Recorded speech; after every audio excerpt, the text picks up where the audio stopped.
Sasa hapa sio mwisho, hapa ni mwanzo.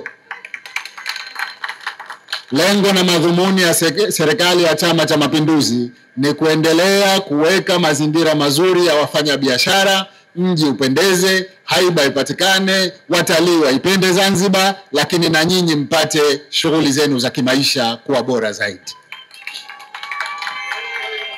Kwa hivyo ndugu zangu, ninachosema ni kwamba tutaendelea kutengeneza utaratibu wa kujenga katika maeneo haya yapatikane maduka zaidi. Mimi nimeona mimi mwenyewe kwamba watu wengi bado wanaweka pembeni kwenye kuta. Hii sio tunayotaka. Tunataka maduka au sehemu rasmi za kufanyia biashara. Kwa hivyo hilo tutalitekeleza ili watu wote wapate sehemu nzuri ya kufanya biashara. Na mimi nina mategemeo makubwa kwamba katika kipindi kifupi kijacho, kwanza kuna mradi mmoja unaitwa Big Z.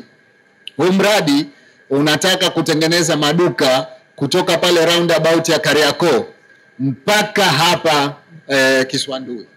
Kwa maana hiyo upande wa kulia na kushoto yawe maduka matupu.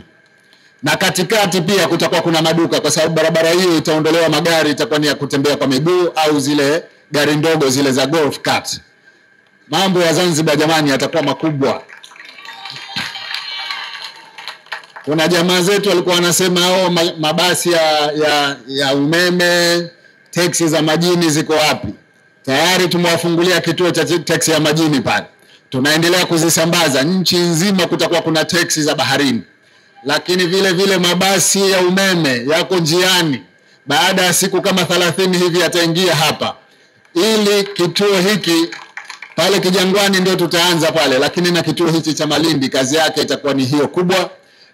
Na gari zitakazoingia mji Mkongwe zitakuwa zile tunaita gari za umeme, electric cars.